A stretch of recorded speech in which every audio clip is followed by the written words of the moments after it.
Հարգելի հետևորդներ, ABC լուրերը ուղիղ եթերում շարունակում է իր աշխատանքը, ես Գառնի Մութաֆյանն եմ, կարևորը նախ համառոտ։ Եվրահանձնաժողովի նախագահը Հայաստանում է, Փաշինյանն ու ֆոն դեր Լայենը հանդես են եկել հայտարարություններով։ Բողոքի ակցիա ֆոն դեր Լայենի այցի ֆոնին ինչ են պահանջել հավաքվածները։ Ալեն Սիմոնյանը չի վերցնի մանդատը, ինչու է Սիմոնյանը ուզում հեռանալ խորհրդարանից։ Արտահերթ նիստ խորհրդարանի լուծարումից մեկ ամիս առաջ իշխող ուժը ուզում է փոխել խաղի կանոնները։ Ձերբակալել են գնդապետ Էդիկ Մալոյանին, ինչ է հայտարարել քննչական կոմիտեն։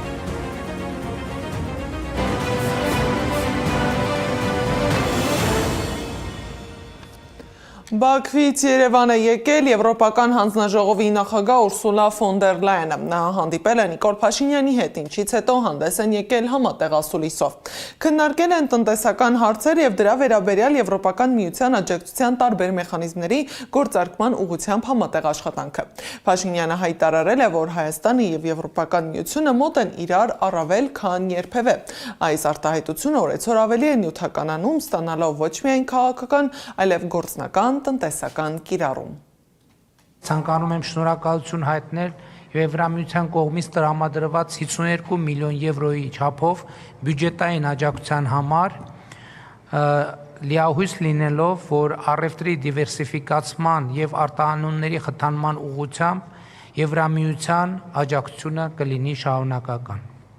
Շնորհակալություն եմ ցանկանում հայտնել նաեւ Եվրոպական հանձնաժողովի կողմից Եվրամիության անդամ երկրներին հայկական ապրանքների նկատմամբ ինքնավար առևտրային միջոցներ կիրառելու մասին նախագիծ ներկայացնելու համար։ Իսկ ֆոն դեր Լայենն ասել է, որ Հարավային Կովկասը նաև ավելի է մերձենում խաղաղության։ Նրա խոսքով բաց սահմանները կվերափոխեն Հայաստանի տնտեսական ապագան եւ խարիսկ կգցեն Հայաստանի աշխարհի ամենից ռազմավարական կարևոր խաչմերուկի առանցքում։ Եվրահանձնաժողովի նախագահը հայտարարել է 20 միլիոն եվրոյի խաղաղությանն աջակցող ծրագրի մասին, որը նպատակ ունի աջակցել սահմանամերձ համայնքներին։ Ես հայտարարեցի նոր 200 միլիոն եվրոյի գլոբալ դարպասներ փաթեթի մասին, որը նվիրված կլինի փոխկապակցվածության միջոցով խաղաղություն հաստատելուն։ Մեր ֆինանսական գործընկերների հետ պատրաստ ենք տրամադրել ընդհուպ 2 միլիարդ եվրո ռազմավարական, տրանսպորտային, էներգետիկ եւ այլ ծրագրերի համար ամբողջ Հարավային Կովկասով մեկ։ Շուտով կստանաք լրացուցիչ 18 միլիոն եվրո օգնելու ամրացնել եւ բազմազանեցնել ձեր առևտուրը։ Մենք առաջարկ ենք ներկայացնում ինքնավար առևտրային միջոցների վերաբերյալ։ Դրանք կազատականացնեն Հայաստանի արտահանումների մոտավորապես 80%-ը դեպի Եվրոպական միություն եւ 80% ձեր առևտուրը մեզ հետ այլևս սակագների ենթակա չի լինի։ Ռուսական մամուլը եւս անդրադարձել է Եվրահանձնաժողովի նախագահի այցին, պարբերականներից մեկը գրել է, որ Ուրսուլա ֆոն դեր Լայենը ցանկանում է օգնել Փաշինյանին իրեն ձևակերպմամբ Մոսկվայի դեմ հակազդեցության հարցում։ Ըստ կայքի Հայաստանում վախենում են, որ Եվրահանձնաժողովի ղեկավարի այցից հետո Ռուսաստանը պատժամիջոցներ կսահմանի Հայաստանի նկատմամբ, ինչպես եղավ Եվրոպական քաղաքական համայնքի գագաթնաժողովի շրջանակում Երևան կատարած առաջին այցից հետո։ Մինչ կառավարությունում ընթանում էր ասուլիսը, դրսում բողոքի ակցիա էր քաղբանտարկյալների ազատ արձակման պահանջով։ Ակցիայի մասնակիցները նամակ են ուղարկել Եվրահանձնաժողովի նախագահին ներկայացնելով իրենց պահանջները։ Ակցիայի մասնակիցներն իրենց հետ բերել էին պաստառներ, որոնց վրա գրված էր «Դադարեցրեք քաղաքական հետապնդումները, ազատություն քաղբանտարկյալներին եւ ոչ բռնապետությանը»։ Մենք միայն կարող ենք դիմել մեր հասարակությանը, բացատրել, թե ինչ երկրում ենք մենք գտնվում եւ ինչ քաղաքական օրակարգ է մեր առաջ։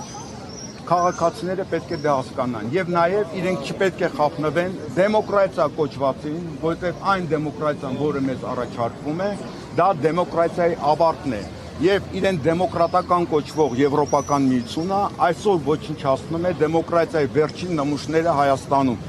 աշխարհաքաղաքական նպատակներից ելնելով։ Մենք չպետք է խափնվենք այդ ամենին,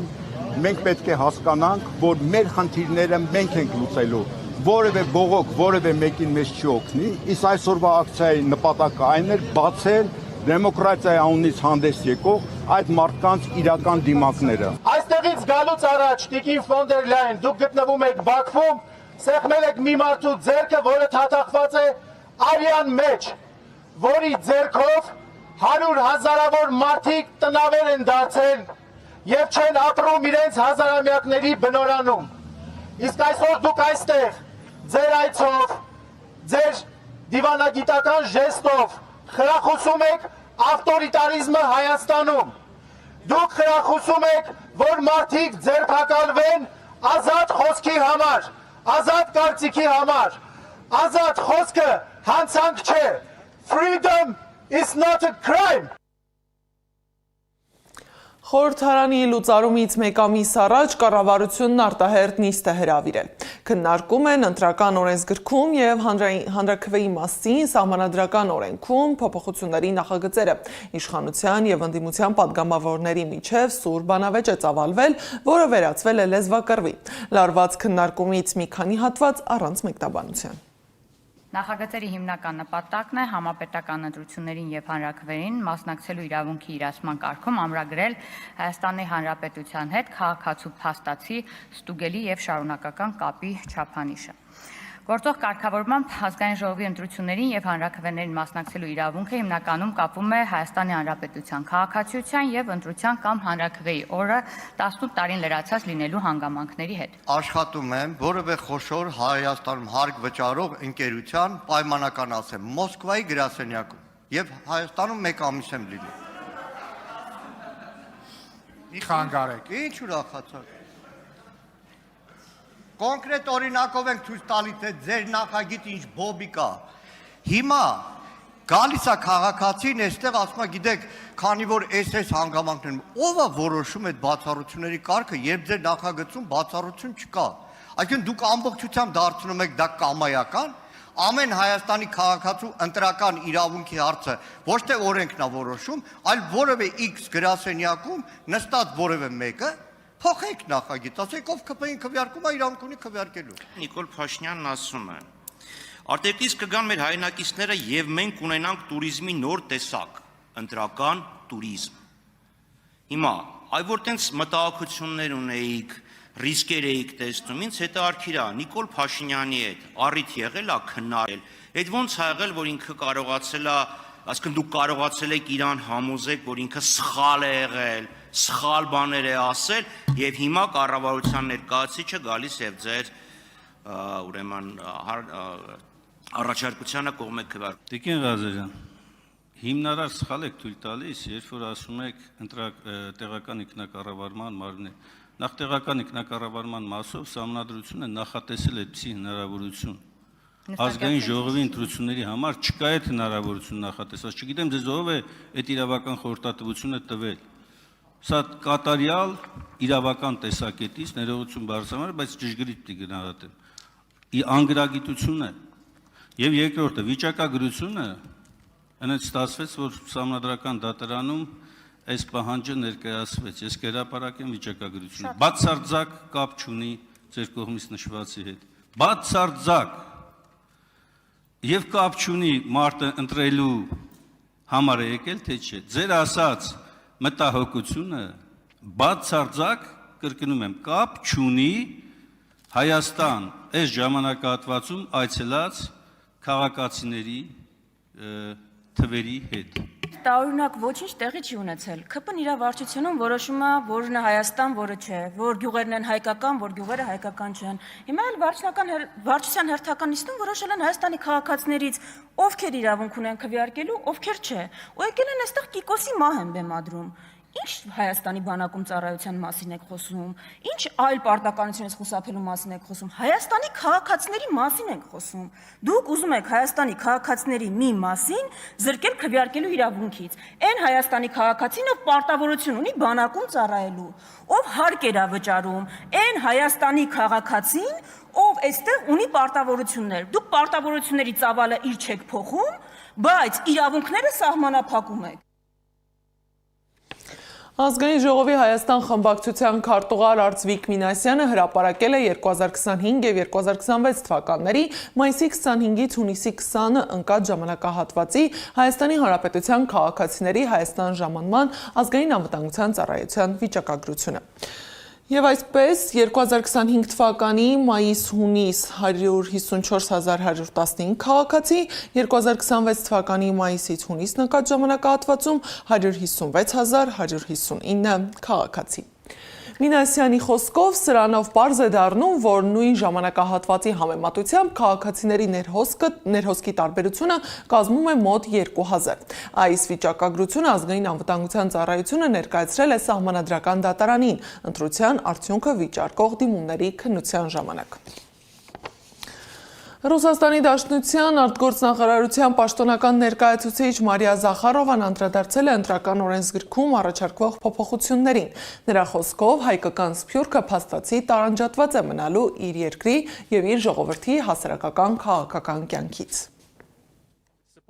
Հայկական անձնագրերով մարդիկ այդպիսով զրկվում են իրենց հիմնարար իրավունքների մի մասից մասնակցել ընտրություններին։ Հաշվի առնելով երկրում եվրոպացի մասնագետների աշխատանքը, հիշվում է Մոլդովայում նախընտրական քարոզարշավը։ Սանդուի ռեժիմն ամեն ինչ արել է, որպեսզի Ռուսաստանում հայրենակիցներին թույլ չտան քվեարկել։ Հասարակության մեջ իշխանամետ ռեսուրսները դա ներկայացնում են որպես Կրեմլի առասպելական հիբրիդային հարձակումների դեմ պայքար։ Իսկ խորհրդարանի դահլիճից դուրս հնչել են հրաժեշտի հայտարարություններ։ Ալեն Սիմոնյանը հայտարարել է, որ հեռանալու է խորհրդարանից, չի պատրաստվում վերցնել մանդատը, բայց շարունակելու է ակտիվ քաղաքական գործիչ լինել։ Քաղաքականության էջը չի փակում։ Ես շարունակելու եմ պաշտպանել իմ թիմին, շարունակելու եմ պաշտպանել այն գաղափարներ, այն սկզբունքները, որ ես ունեմ, մենք ունենք, եւ չեմ ուզում, որ դուք պաշտոնի հետ պայմանավորեք, որ դա, չգիտեմ, պատիժ էր, դա պատիժ չէր, ես իմ ծառայությունը կատարեցի, ես լավ կատարեցի իմ ծառայությունը, ես, այսպես ասած, պարզ ճակատով եմ ավարտում ես փուլը եւ կապրենք, կտեսնենք, թե հետագայում ինչ կլինի, չեմ բացառում, որ կարող է ընդհանուր, ասենք, մոտակա, չգիտեմ, ինչ-որ ժամանակահատվածում ընդհանրապես որևիցե քաղաքական պաշտոնով զբաղված չլինեմ,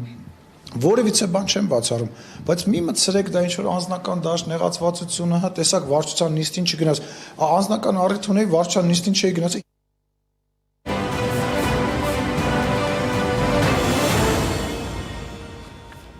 Քրեական վարույթի շրջանակում ձերբակալել են գնդապետ Էդիկ Մալոյանին։ ABC մեդիայի տեղեկություններով ընտրությունից առաջ Մալոյանին հեռացրել էին Զորամասի հրամանատարի պաշտոնից ու ուղարկել պահեստազոր։ Էդիկ Մալոյանը 2016 թվականի ապրիլյան պատերազմի մասնակից է և պարգևատրվել է մարտական խաչ առաջին աստիճանի շքանշանով մարտական գործողությունների ընթացքում ցուցաբերած խիզախության համար։ Ալեքսանդր Կոչուբաևի նկատմամբ դատարանը մեղադրական վերդիկտ է կայացրել։ Ըստ մեղադրանքի 2025 թվականի հոկտեմբերին արած գրառմամբ նա անդրադառնալով Մկրտիչ սրբազանի կալանավորմանը վերաբերող քրեական վարույթին քննիչների հսկող դատախազի և կալանավորման որոշում կայացրած դատավորի վերաբերյալ գործածել էր արտահայտություններ, որոնք մեղադրող կողմի գնահատմամբ արատավորել էին նրանց պատիվն ու արժանապատվությունը և վնաս պատճառել իրավունքներին ու օրինական շահերին։ Վարչական դատարանը բավարարել է հայ առաքելական եկեղեցու հայցը, գործը վերաբերում էր Արագածոտնի մարզի Սուրբ Հովանավանքին, որտեղ կարգալույց հռչակված Ստեփան Ասատրյանը եկեղեցու Սուրբ Խորան, ավանդատուն և ատյան է մտնում և ծիսական գործողություններ իրականացնում։ Եկեղեցին նախապես դիմել էր ոստիկանությանը, պահանջելով կանխել ներխուժումը և իրականացնել վտարման գործողություններ։